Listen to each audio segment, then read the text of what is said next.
د پاکستان وزیر اعظم ښاغلي شهباز شریف وایي چې خیوات کې دویم زری انقلاب راتلونکی دی او له دې لارې به راتلونکي 15 کالو کې د 50 اربو ډالرو پورې سرمایه کاري وشي او د 40 لکو ملازمینو موقع به برابر شي. دا په داسې حال کې چې په دې وروستو کې پاکستان د یو لړ اقتصادي مشکلاتو سره مخ شوی او روانه میاشت IMF پاکستان سره د 3 اربو ډالرو د پور یو تړون خوم کړي. په اقتصاد پوهان وایي چې د IMF دا نوې تړون هم پاکستان د زیات وخت لپاره د اقتصادي جنجالونو نه نشي وستلې. اسلام آباد کې د ګل پروز د خوراکي تحفظ په اړوند را جوړ شوی سیمینار ته وینا کې ښاغلي شهباز شریف ویلي چې د خیوات د زری معیشت به یو یا 2 کالو کې زیات راشي. هغه ویلي چې د کال 1980 را پدې په پاکستان کې دویم ستر زرغون انقلاب را روان دی. د شهباز شریف وینا وا چې کرکیله یا زراعت د پاکستان د ملا د تیر په سیر دی او د زراعت لپاره غوړه چاپیریال ورکول د کروندګرو حق دی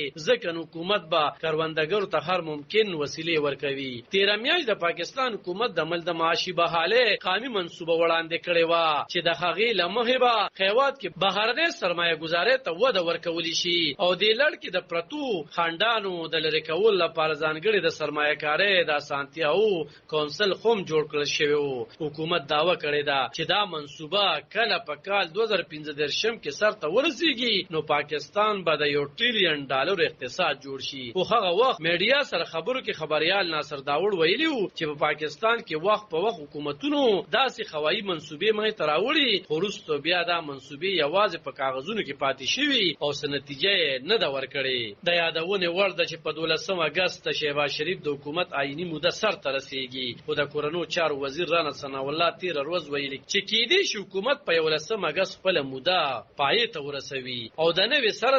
د انتخاباتو اعلان وکړي. اسلام آباد کې را جوړ شوی سیمینار ته خپل وینا کې ښاغلي شهباز شریف ویل چې پاکستان کې داسې کروندګر دي چې لازمه کې سره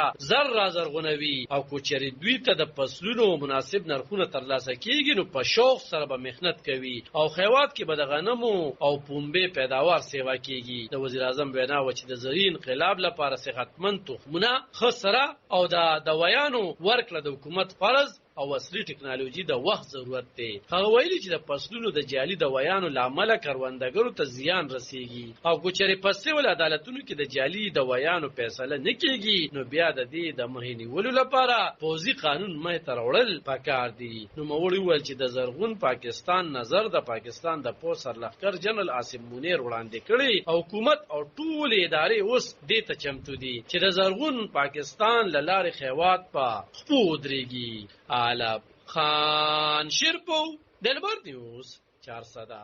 د پاکستان